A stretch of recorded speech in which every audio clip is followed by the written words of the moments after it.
Hi, this is JD Brake, and I am with Elizabeth and Katie. Okay, Elizabeth and Katie, we're doing something very fun today. We're going to find out what homeowners, everyday homeowners, do when there's an issue with the HVAC system. A lot of contractors struggle with that, getting that return service business, and we think imprinting might be the answer, but we're going to find out what they think. So are you guys ready to do this? I'm ready. Oh, yeah.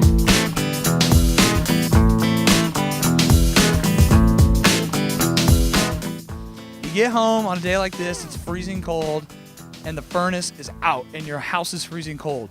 What do? I have to figure out who to call. I mean, I don't know what to do within my capabilities, so I'm going to the internet. That's the first place I turn. I'd probably call one of the people I use to do furnaces. Do you have somebody that you would go to? Do you have a contractor that you usually use? Would you just go to Google and find somebody, ask a reference from somebody you know? For a reference from someone I know. Well, I don't quite know. I would call someone in the air conditioning industry, but I don't know a particular person or brand or company I would call. Well, I'd probably try to turn on the fireplace, and then I would call a service company. Okay, what would you do if that same situation happened? I'll just call my husband. To call the HVAC provider that I've worked with previously. Okay. I call the heating HVAC repair place. I would actually probably hit the internet and go Googling for local resources near me and seeing what their ratings are and what the reviews are, and probably reading the worst reviews first. And then trying to, balance all that with a grain of salt, and then calling around to get price quotes or to get somebody to come out and come look at it. Awesome. Look at my husband and ask him why we don't have any heat. Okay, so would you probably, Google it, ask for a reference for somebody? Yeah, something like that. Google, ask for a reference, Find somebody that's qualified, that lives or that's in your location, or okay. Yeah, or I look at the name on the system we have and see if it's someone that I can use again. So, do you know if the people who installed your HVAC unit have left any indication who they are, or would you know who to call automatically? Yeah, there's a sticker on my furnace and system. Okay, so you pull out your smartphone or just kind of go online?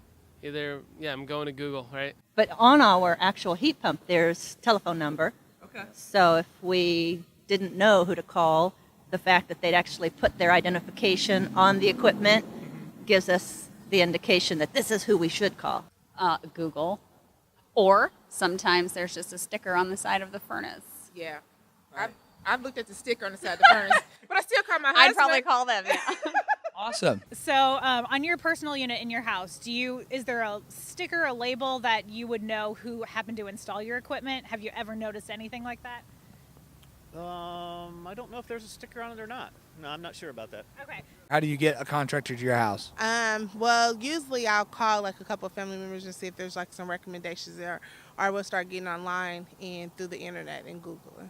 Okay, so we are back in the studio from a lot of interviews, and we heard a lot of interesting things. We did. There are a lot of cool things came out of this. I know I'm interested to hear what you guys thought popped out. What was probably something that you never thought that you would hear from your customers about what happens when the furnace goes down? A lot of the people that I interviewed said that they would turn to Google first and foremost for help on guidance on who to call if their thermostat or HVAC system were to go out.